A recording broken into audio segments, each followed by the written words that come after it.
Broadcast is now starting. All attendees are in listen-only mode. Good afternoon, everyone, and I should say good morning to our attendees who are joining us from the US. Welcome to this webinar on how to integrate privacy into your ISO 27701 ISMS. My name is Alice Turley, and I will be your host for the duration of this webinar. I'm a data protection, information security and compliance consultant and trainer with IT Governance Europe. My background is in compliance, data protection and consumer protection in the insurance, advertising and education sectors across the last 20 plus years. If you've been on any of my webinars before, you'll recognise this slide. For anyone that is new, IT Governance is a company that has grown very substantially to become a global one-stop shop for everything to do with data protection, information security and GDPR. This means we provide services not just to do with data protection and information security, but also with business continuity, incident management, penetration testing, PCI DSS, cyber resilience, IT service management and project management. We are a single entity that you can go to get everything that you might need in order to get yourself ISO 27001 and 27701 compliant with a package of products and services that are appropriate for your organization. We work with organizations of all sizes in all sectors and all parts of the world. So a lot of what I'm saying in this webinar today is definitely drawn from experience of the last 16, 17 years and the thousands of organizations that we have worked with to tackle data protection and information security projects. So on to today's discussion. Firstly, today we are going to have a look at the new Pims standard, ISO 27701. Pims stands for Privacy Information Management System. Secondly, we will consider the structure of the standard, as well as the controls and guidance that it provides. Moving on then, I will address what an ISO 27701 implementation will mean for your business. And we will consider some of the main benefits to your organization and your clients by having an ISO 27701 compliant Pims in place.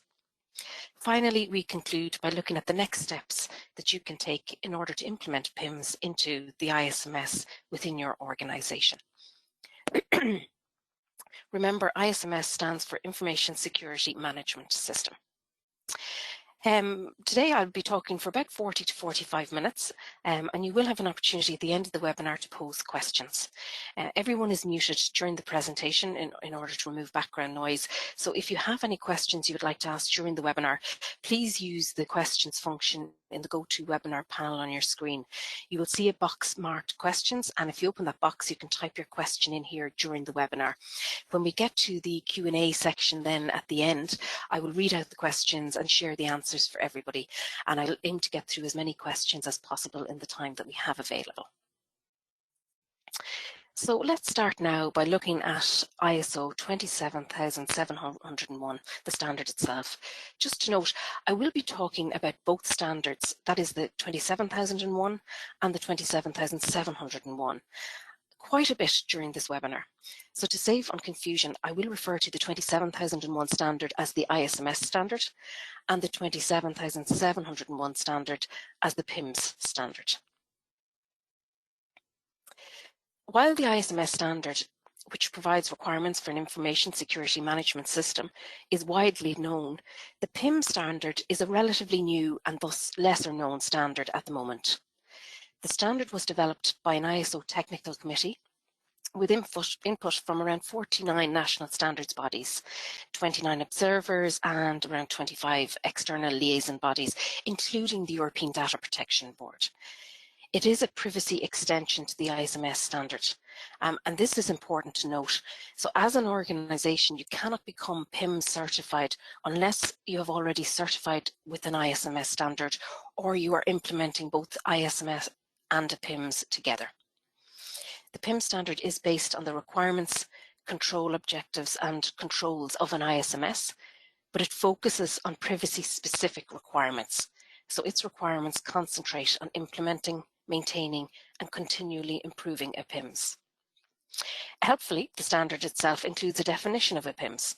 So Pims stands for a Privacy Information Management System. It is an information security system which addresses the protection of privacy as potentially affected by the processing of PI. And PI is personally identifiable information, very similar to the GDPR's personal data. It's information that can be used to identify an individual. The main aim of a Pims is to manage all privacy risks to an acceptable and consistent level, with top management determining the level of risk that is acceptable to the organisation. Data privacy, however, is more than just the GDPR. So this Pims standard is designed to work across data protection legislation, guidance and codes across the globe. It's designed to cover all privacy obligations. Some organisations may choose to implement the ISMS and Pims standards in order to benefit from the best practice that they contain, while others may decide that they want to get certified to reassure customers and clients that they are following the recommendations of both standards. The standard applies the terms and definitions that are given in ISO 27000 and ISO 29100. So legislation and regulation around the world requires organisations to take measures to ensure the protection of any personal data that they process. Legislation such as the General Data Protection Regulation, that is the GDPR, the Data Protection Acts, or the California Consumer Privacy Act, the CCPA, they're all about protecting the personal data of individuals and protecting an individual's rights in relation to their personal data. However, none of these laws provide supportive guidance on what these measures should actually be in practice. So ISO and IEC have developed this new Pims standard to provide this guidance. The GDPR refers frequently to the need for appropriate technical and organisational measures. And while an ISMS can help an organisation to demonstrate considerable compliance with appropriate technical measures, a Pims will be able to assist an organisation to demonstrate significant compliance with organisational measures. So a company that has both standards successfully implemented will go a long way towards being able to demonstrate their compliance with the GDPR. The Pims standard was published in August 2019, so it's still relatively new. There are some differences in terminology, which you can see here. So the Pims standard refers to PI as opposed to personal data. What we would consider as processors and controllers under the GDPR are called PI controllers and PI processors under the Pims standard. And not to be confused with the 6 data protection principles, a data subject is referred to as a PI principal. PI is a recognized term for processing personal data in the US. And remember, this is a Pims standard, or this Pims standard is an international standard. And so it needs to use terms recognized at an international level. Data privacy, as I mentioned before, is more than just the GDPR. So this Pims standard is designed to work across data protection legislation, guidance and codes across the globe.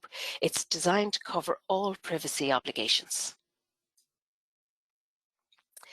In considering your privacy obligations, you therefore need to consider what is contained within your privacy universe. For example, you will need to ensure you adhere to your obligations under general legislation, such as the GDPR, and your local national data privacy legislation. Here in Ireland, we have the Data Protection Act 2018, and the UK also has a Data Protection Act 2018, as do many other countries. This is normally the local data privacy legislation that may have been updated to implement some of the GDPR's derogations or to bring it in line with the GDPR. Other legislation that needs to be considered to see what impact it has on your organisation is the e-privacy regulation, the LED and the CCPA. These are just examples of some privacy legislation that's in existence. The e-privacy regulation is currently at draft stage, but it will replace the current e-privacy directive and it will complement the GDPR's general rules on personal data processing by providing specific rules governing electronic communications. As such, the e-privacy regulation will take precedent over the GDPR in situations where both laws apply. Note as well, unlike the GDPR, the e-privacy regulation does not apply to just personal data. It also affects, for instance, business-to-business marketing. The LED is the Law Enforcement Directive. This is a piece of EU legislation parallel to the GDPR. It also had effect from the 25th of May 2018, and as suggested by its name, the LED deals with the processing of personal data by data controllers for law enforcement purposes, which fall outside of the scope of the GDPR. The CCPA is the California Consumer Privacy Act, which gives consumers more control over the personal information that businesses collect about them. This law forces companies to provide more information to consumers about what's being done with their data and gives them more control over the sharing of the data. As well as specialised and general legislation, you may also have privacy obligations imposed on you via contracts or via codes of practice or via standards like ISO 27701. Or via other sectorial requirements, such as, for example, the Consumer Protection Act here in Ireland for the financial services industry. The Pims standard is designed to work across all these obligations within your privacy universe. So I've given you a little overview of the Pims standard and why it was developed. Now I'm going to spend a bit of time looking at the structure of the standard as well as some of the controls. So as the Pims standard is a bolt-on standard to the ISMS one, it is helpful to look at the structure of the ISMS standard before outlining the structure of the Pims one, particularly for those of you that already have an ISMS in place. The structure of a Pims differs slightly from the structure of an ISMS. So here you can see the structure of the ISMS standard. And you'll recognise the standard management clauses of 4, which is context of the organisation, through to 10, which is improvement, with Annex A following up. Now we take a look at the structure of 27,701. So you can see straight away the structure is different to the ISMS standard. The main content of this standard is contained within clauses 5 through to 8. But let me show you how these link to the ISMS. So taking clause 5 first, this links to the management clauses of 4 through to 10 in the ISMS standard. So the requirements in clause 5 here link with the requirements in clauses 4 to 10 here, with some new requirements imposed by the Pims. Clause 6 links with the 14 control categories and 114 controls that are contained within Annex A of the ISMS standard. The guidance for implementing these controls is contained within another standard, ISO 27002. Clause 6 considers each of the 14 control categories, and it introduces new PIM-specific guidance in all but one of these control categories. The final 2 clauses in the Pims standard, clauses 7 and 8, provide additional privacy-specific guidance for PI controllers and PI processors respectively. This guidance covers the areas of collecting and processing PI, the obligations of PI controllers and PI processors, the obligations that they have to PI principals, privacy by design and by default, as well as guidance in relation to the sharing, transfer and disclosing of PI. You can see on the right-hand side of the slide that Annex A refers to PIM-specific controls for PI controllers and Annex B to the PIM-specific controls for PI processors. So let us look at clauses 5 and 6 in a little bit more detail now. So you can see on this slide that the requirements in clause 5 mirror the set of requirements in ISO 27001. So where clause 5.2 here of the Pims standard refers to context of the organisation, this was clause 4 in the ISMS standard. Clause 5.4 in the Pims standard refers to planning, whereas clause 6 in the ISMS standard refers to planning, etc. The items shown in red are where requirements additional to 27001 are specified. So, for example, one such new requirement under clause 5.2 context is that when considering the scope of the information security system, the organisation must include the processing of PI. In reality, that means that an organisation's scope statement must take privacy into account. Another example would be when determining the needs and expectations of interested parties. The organisation must include those parties that have interests or responsibilities associated with the processing of PI. A further example of a new requirement, this time under clause 5.4 planning, is that the statement of applicability must either be updated to include the Pims controls from Annex A and Annex B of the Pims Standard, or that a second statement of applicability must be produced containing the Pims controls from Annex A and Annex B of the Pims Standard. In addition, the organisation must apply a privacy risk assessment process to identify risks related to the processing of PI within the scope of the Pims. This means extending an organisation's existing risk management framework to ensure risks relating to the processing of PI are assessed. You will notice that I've started this slide with clause 5.2, and you might wonder what clause 5.1 relates to. Well, 5.1 is a general requirement stating that the requirements of 27001 mentioning information security shall be extended to the protection of privacy as potentially affected by the processing of PI. So essentially, this means that anywhere you use the term information security in your ISMS, it should be extended to mean information security and privacy. Looking at clause 6 specifically now, you will recognise the 14 control categories that are contained within Annex A of the ISMS standard, from information security policies right through to compliance number 18. As mentioned earlier, there is only one control category which has not been provided with additional guidance, and that category is Annex A17, which relates to business continuity management. The numbers noted in red font on this slide signify the additional guidance provided within clause 6 of the Pims Standard. I don't have time today, unfortunately, to take a look at each of these additional guidance clauses with you, but I will outline a few here now. So, for example, in Annex A5, which in an ISMS refers to having an information security policy, under clause 6.2.1.1 of the Pims Standard, there is guidance to develop a separate privacy policy or to augment the existing information policy to show commitment to achieving PI compliance. Another example would be in clause 6.3.1.1 of the Pims Standard, where the Pims is requiring that there is a designated point of contact for PI principals regarding the processing of PI. Pims refers to data subjects as PI principals, so you can see how this could link into the GDPR, with the designated point of contact being the data protection officer. A further example would be in clause 6.13.1.1, which advises that the existing ISMS incident management policy should be expanded to specify the PI response and that responsibilities for the notification of a PI breach should be established. I mentioned on an earlier slide that clauses 7 and 8 of the Pims Standard provide additional guidance for PI controllers and PI processors. Well, Annex A of the Pims Standard contains 31 controls for PI controllers, and Annex B of the standard contains 18 controls for PI processors. These controls are separated into the same 4 categories that you see here in the bullet points.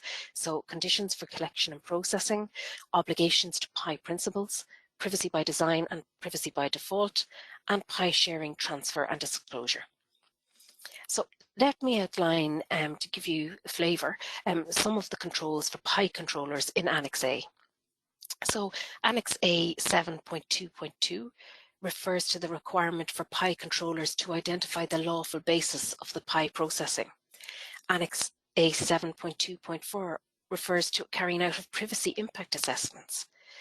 Annex 7.3.3 deals with how information should be provided to PI principals. And Annex A 7.4.7 deals with retention. And Annex 7.5.1 outlines the obligations a PI controller has to identify the basis for PI transfer between jurisdictions. Anyone who is very familiar with GDPR will be recognising an awful lot of GDPR in what I've just said there. But what about some of the controls for PI processors? These are outlined in Annex B. So Annex B 8.2.1 outlines the controls in relation to consumer agreements. Annex B 8.4.2 deals with PI processors' obligations in relation to returning, transferring or disposing of PI. Annex B 8.5.1 sets requirements which are the basis for PI transfers between jurisdictions. So those just give you a flavour of some of the obligations that are outlined in both Annex A and Annex B. But as I said earlier, if you're in any ways familiar with the GDPR, you will recognise all of these controls, and it's kind of clear that they have originated from the GDPR. I should point out at this stage the controls in Annex A and Annex B of the Pims Standard are in addition to the controls already that you would already be familiar with in Annex A of the ISMS standard. So now that we've looked at the structure and some of the controls and guidance contained within the Pims Standard, let us now consider how you can implement this Pims 27701 standard within your organisation. So an ISMS helps organisations keep data accurate, available and accessible only to approved employees. A Pims manages the way organisations collect personal data and helps them prevent unauthorised use or disclosure of sensitive information. An organisation has two options when it comes to the Pims standard. Considering option A first, any organisations that have already implemented an ISMS will be able to use the Pims to extend their security efforts to cover privacy management, including their processing of personal or PI data, which can help them then demonstrate that reasonable measures have been taken to comply with data privacy laws such as the GDPR. Option B is for organisations without an existing ISMS who can implement both the ISMS and the Pims standards together as a single implementation project. I must emphasise here, you cannot implement the Pims standard as a standalone certification. You must either have the ISMS standard in place already, or you must implement both standards in tandem. And as I mentioned, I did mention clause 5.1 on an earlier slide, and this is the general requirement stating that the requirements of 27001 mentioning information security must be extended to the protection of privacy as potentially affected by the processing of PI. This essentially means that anywhere you use the term information security in your ISMS, it should be extended to mean information security and privacy. Therefore, if you are implementing the Pims standard and you already have an existing ISMS in place, you need to completely review your existing ISMS and extend it to include privacy. This means reviewing your scope, extending your risk management framework to include privacy, amending your existing statement of applicability or creating a separate one for privacy, reviewing all policies, procedures, training and monitoring material within your ISMS and updating them to ensure that they mean and include privacy. Clause 6.1 of the Pims standard is also a general note, and this instead refers to the guidelines in ISO 27002. So as you may be aware, the 27002 standard gives guidelines and recommendations on implementing the 114 controls of Annex A in the 27001 standard. You cannot actually be certified to 27002, it's a guidance standard. In saying that, Clause 6.1 of the Pims standard mentions that information security should be extended to the protection of privacy as potentially affected by the processing of PI, and that all control objectives and controls should be considered in the context of both risks to information security as well as risks to privacy relating to the processing of PI. So what does this mean for you? Well, if you already have an existing ISMS in place, you need to consider all controls implemented to meet the obligations of Annex A 2007 and extend these controls if need be to ensure risks to privacy related to the processing of PI are addressed, as well as your information security risks. For example, Annex A 15.1.2 of the ISMS standard refers to addressing security within supplier or processor agreements. Clause 6.12.1.2 of the Pims standard recommends that you should specify in agreements with suppliers or processors whether Pi is processed, and the minimum technical and organizational measures that the supplier needs to meet. Speaking actually of suppliers and processors, these days many organizations have moved to using cloud-based technology. If you are one of these organizations, you may want to consider implementing ISO 27018, which is the code of practice for the protection of Pi in public clouds acting as Pi processors. This slide is summarizing the controls you need to consider when implementing the Pims standard. So you have the Pims specific requirements relating to the ISMS standard 27001. You have the Pims specific guidance relating to 27002, as well as the new guidance controls for Pi controllers and Pi processors, which are outlined in Annex A and Annex B of the Pims standard.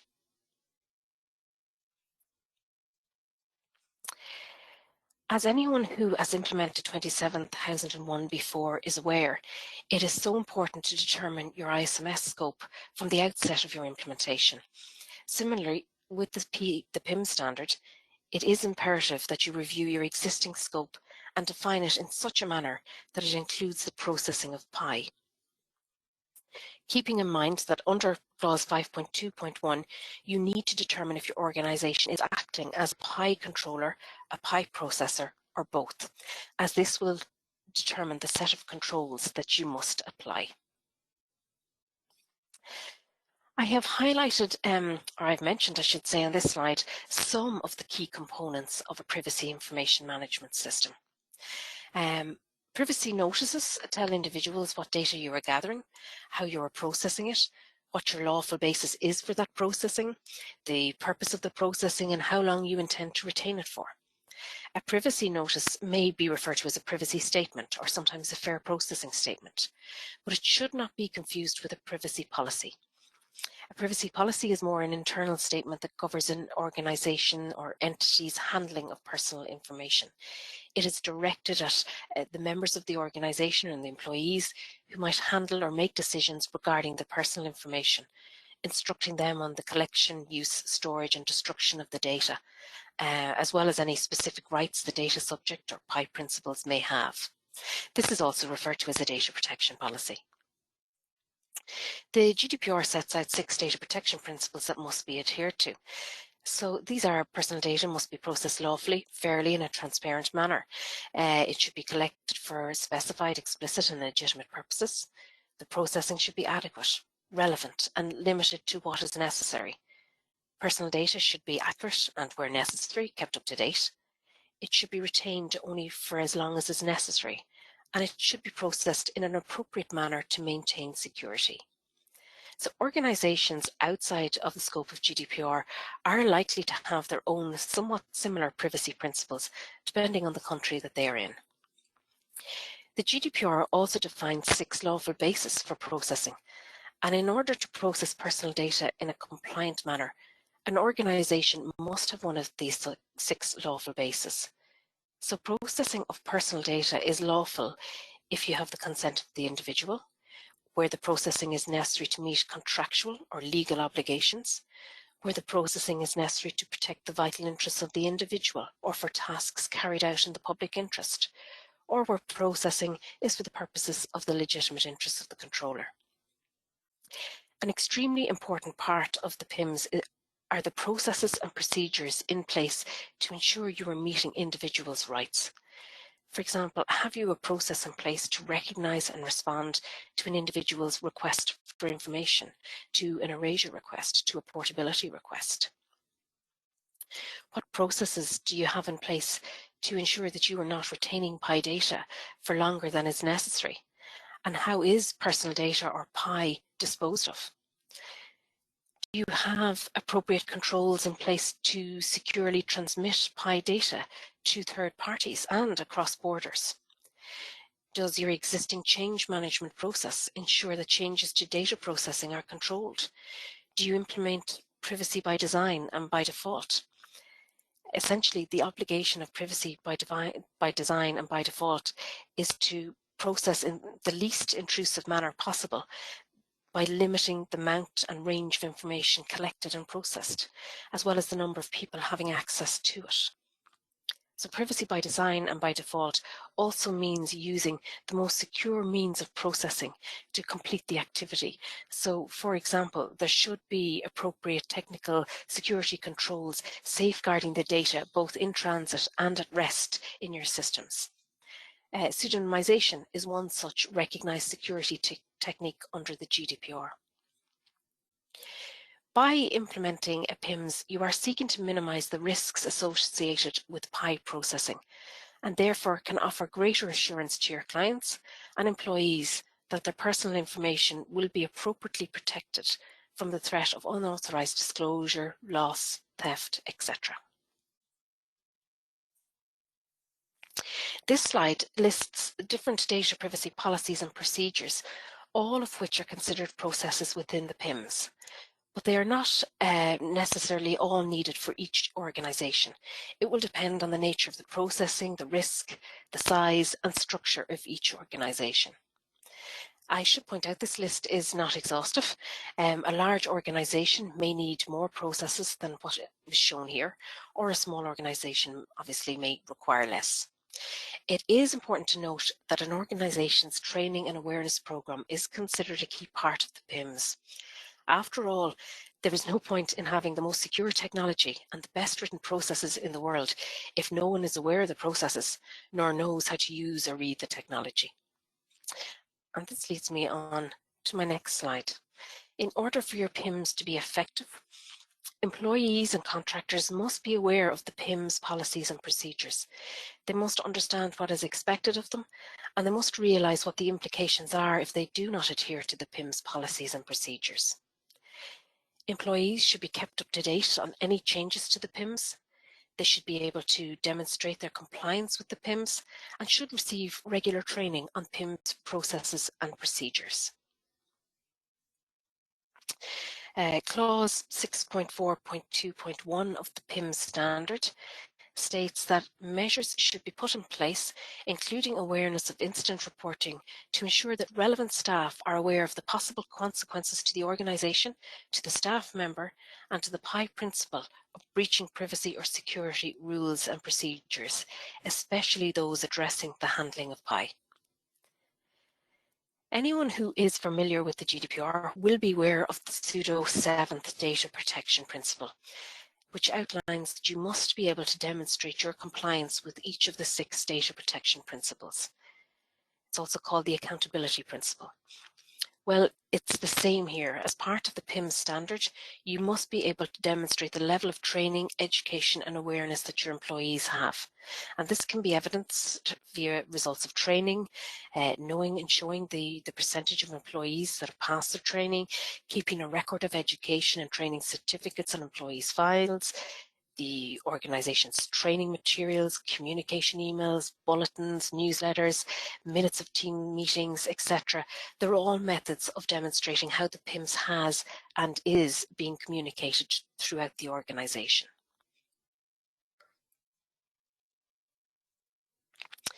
A privacy compliance framework, or PCF, is a structured approach to privacy management and accountability.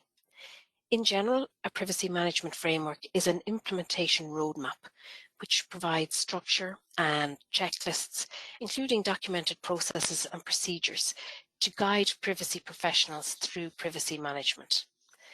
A PCF is an example of a structured approach to privacy management based on the nationally and internationally recognized standards for personal information and information security management. So in simple terms, a correctly implemented PCF encapsulates all 3 elements shown in the box here to deliver embedded compliance. So it links the governance and internal control framework to the Pims, to the ISMS and to the data protection principles.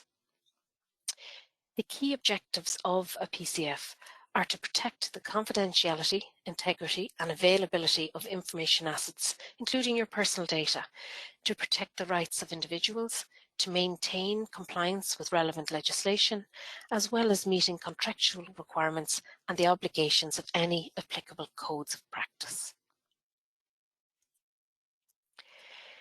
So you have chosen to implement the Pims standard in line with your existing ISMS or in tandem with your ISMS implementation. What benefits do you hope to gain? Or what benefits will you gain? Well, firstly, your clients will feel reassured that you have the appropriate policies and procedures in place to ensure that their personal information, as well as the personal data of their customers that they have entrusted you with, will be managed safely. Secondly, as the Pims standard addresses the security of personally identifiable information, a 27,701 compliant organisation will be able to demonstrate their compliance with respective privacy laws and regulations from around the globe. Recital 81 of the GDPR states, the adherence of the processor to an approved code of conduct or an approved certification mechanism may be used as an element to demonstrate compliance with the obligations of the controller. Thirdly, use of the Pims standard should reduce the complexity of your compliance projects. You will use privacy impact assessments, or PIAs, and the risk management framework in order to highlight and manage privacy risks. Using PIAs in the early stages of the project has significant benefits in highlighting privacy issues at a time when mitigation controls can still be implemented as part of the project plan, rather than at the end. Excuse me. Our next benefit states that having a Pims compliance standard in place will save you time spent on preparing and conducting privacy audits. A Pims compliant organisation will have yearly internal audits carried out by an independent, suitably qualified person or personnel, which can be either in-house or external, as well as being subjected to regular surveillance audits carried out by the certification body. An ISMS and Pims compliant organisation is a demonstration in itself of the organisation's commitment to information and privacy security, as well as providing assurance for stakeholders and prospective clients. An ISMS and Pims certified organisation is able to demonstrate that it has considerable appropriate organisational and technical measures in place to protect the personal data of individuals and to meet the rights of data subjects as outlined in the GDPR or in your own national legislation. Remember, an ISO certification is internationally recognised. So we have looked now at what the Pims standard is and its relationship to the ISMS standard. We've had a peek at the structure and some of the controls and guidance it contains, and we've considered the benefits of implementing an ISO 27701 standard. So what's next? Well, IT governance can help you in implementing, auditing, analysing and monitoring your compliance with ISO 27701. We can provide templates for all the necessary documents, a gap analysis tool and starter bundle kits. We provide specific certified training courses, the ISO 27701 Pims Lead Implementer and the Pims Lead Auditor courses. Both have exams at the end, both are certified to ISO 17024, and completion of each course provides you with 14 CPT points. In addition, we can provide you with consultancy-led support in order to carry out internal audits or to assist you in implementing 27701 or 27701 and 27001 within your organisation. You can contact us via any of the mediums shown here for any questions or queries that you may have after the webinar has concluded. Today's presentation is in the handout section of this webinar, which you can get there, download from there, but also the slides and the recording will be shared via email in the next few days. I would like to take this opportunity to tell you about my next webinar, which is going to focus on the practical steps to conducting an ISO 27701 gap analysis. This is scheduled for Thursday, 8th of October from 3 p.m. And during this webinar, I offer practical advice on conducting an ISO 27701 gap analysis. So it'll cover the standards compliance requirements, the mandatory documentation to achieve 27701 compliance, the questions organisations should ask when conducting a gap analysis, and how you can report on the results and measure the closure of gaps. So this brings us to the end of the prepared proportion of today's webinar. So now we will look at some of the questions received so far. Just a reminder, if you do have any questions, please use the questions function in the GoToWebinar panel on your screen. You'll see a box there marked questions. If you open up that box, you can type your questions in here. I'm going to read each question out and answer them, and I'll aim to get through as many as possible before our time is up.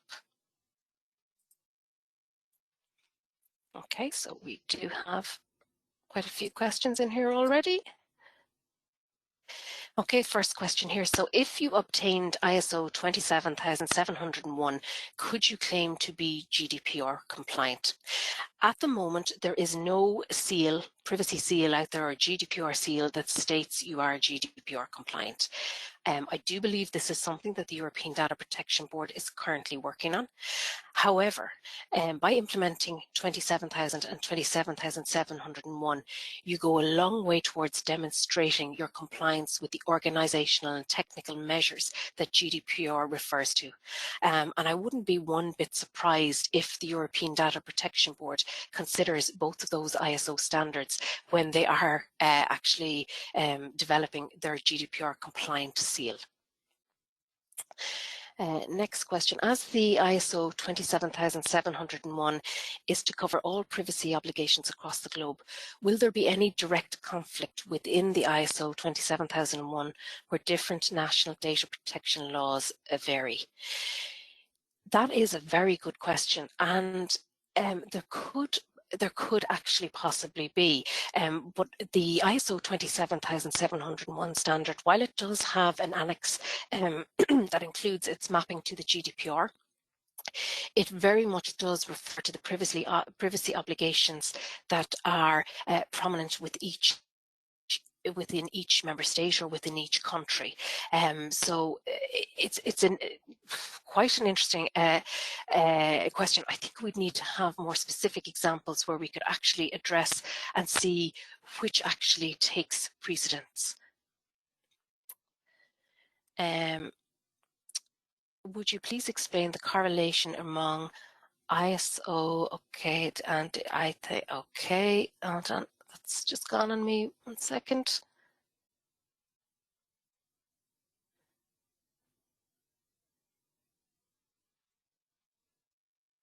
Okay, so sorry, this is can you explain the correlation among ISO 27701 CDR with corporate digital responsibility and data accuracy? Thank you very much. So yes, so 27701 is covering your privacy obligations. I shouldn't say, it is incorporating bringing privacy with regards to the processing of PI into your already existing ISMS. It will cover corporate digital responsibility in so much that it covers the processing of PI. If an organisation has ISMS already in place, then is the Pims charged at a full new standard rate? Pims can't be implemented if an ISMS isn't already in place or an organisation implementing it. Okay, so you, with regards to the rates that they're charging, this is something that you would have to actually consult with the certification bodies within your own countries. And I would certainly advise you to make sure that the certification bodies you're liaising with are fully accredited to your national certification body. I am not aware of the standard rates for what they would be charged at, but I can only assume because Pims is a bolt-on to the ISMS, I would assume that it couldn't really be charged at the same as a full certified rate. But again, that's just my personal opinion. It is something that you would need to check with the certification bodies themselves. Okay. So is it a bolt-on or a whole new standard? Yes, it is. It is a bolt-on standard. It's not a standard on its own. You must have an ISMS already, the 27701 already implemented, or you must be implementing the 27001 along with the 27701. How many organisations are Pims certified at the moment? I honestly could not tell you. I don't work as part of the certification bodies. Again, that would be a query into the certification bodies themselves. I do know that I have quite a few clients that are in the process of being certified at the moment, and I do have a number of clients that are also going through their Pims gap analysis in order to update their ISMS to become 27,701 as well as 27,001 certified. How can you sign up for the webinar on 8th of October? If you go on to our website, itgovernance.co.uk, and just search for ISO 27701 webinar, it should actually bring you into the webinar pages. But if not, you have our contact details on the slides, and please feel free to contact us and we can send you the link. Is ISO 27701 certification recognised within the Europe region? It's recognised internationally. It's an international standard, so it's across every country. So you mentioned ISO 27018 for companies using cloud services. However, isn't ISO 27018 only for cloud? You are correct. And sorry, I should have actually mentioned that within the slide. ISO 27018 is for cloud providers. So if you are a processor who is providing a cloud service, you should look at implementing the standard 27018. If you have a fairly well implemented ISO 27001 system, how much more effort is getting 27,701 compliant? Another 20% resources or 50%? Okay, so there's a lot of factors that you need to actually take into account when considering this.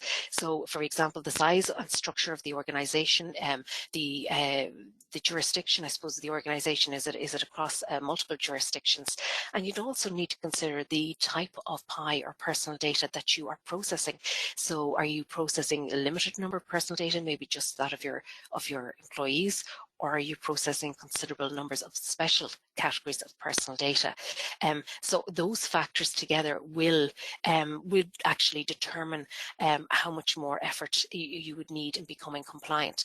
However, if you contact us directly, one of our consultants or myself can actually talk to you, and I would be able to give you a better idea from talking to you and from getting your answers to those factors. I'd be able to give you a better idea of how of the amount of resources that it would then require. Okay, with privacy requirements growing, how will this impact C-level or board responsibilities? Okay, with the fact that 27,701 is a bolt-on to 27,001, you should already have quite a lot of board responsibilities, roles and responsibilities assigned as part of your ISMS. And it's a matter of looking at those roles and responsibilities and in tandem considering the level of the processing of PI that your organization does, updating those roles and responsibilities. If you already have a well implemented ISMS, I don't see any kind of further impact as to adding in the privacy requirements. There's going to be the same level of reporting, the same level of responsibility, the same requirements to review your risk registers. It's just that your risk registers will include privacy risks. There will be the same requirement to conduct management review meetings. It's just that the management review meetings will include privacy side of things as well. And to be honest, if you are working within the remit of the GDPR, you would already have an awful lot of these responsibilities on board. How much time would a medium company need to implement 27,701? This again would depend on the type of company and the type of processing of personal data that you would actually conduct. But for a company that has a well implemented ISMS in place, I believe that 27,701 could be implemented within a period of 2 to 3 months.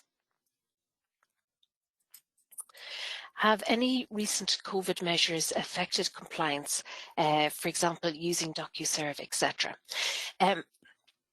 Excuse me. Yes. So it's not so much that they have affected compliance, it's just it's more a case of that compliance has to ensure that it's covering all kinds of e-processing. You've had with the COVID and restrictions on travel, etc., you've seen a lot more organizations allowing employees to work from home. So therefore, there are more controls that need to be put in place to ensure that employees are accessing organizational data in a compliant manner, ensuring the security of the information. So, for example, are employees using a secure VPN to access? Are they using laptops working from home that have been provided by the company, or are they accessing via their own devices? Are there remote policies in place that employees have been made aware of, and have and is adherence to those policies actually being checked and monitored? Again, there is an awful lot of agreements now that are being signed online, remotely, etc. So it is a matter of all of these should actually be risk assessed. They should be included on your risk register to ensure then that you are implementing appropriate controls to protect your customers, your suppliers, and your employees' personal data.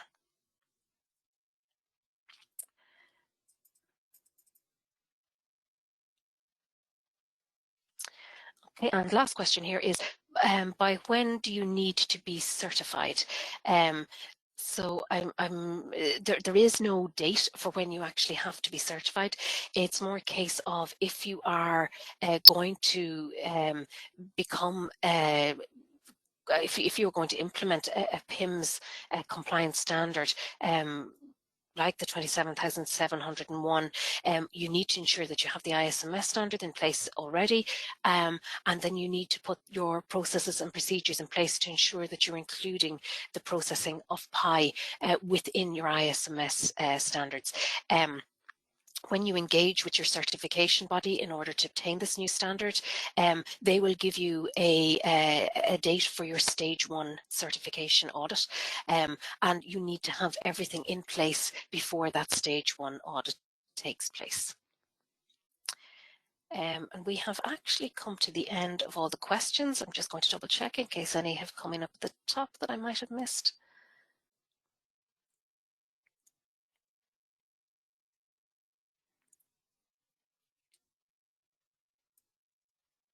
No, so that actually brings us to the end. We've gone through all our questions there. So I would just like to thank you very much for your attendance. I hope you enjoyed the webinar, and I look forward to sharing with you on the next webinar on the 8th of October. Thank you.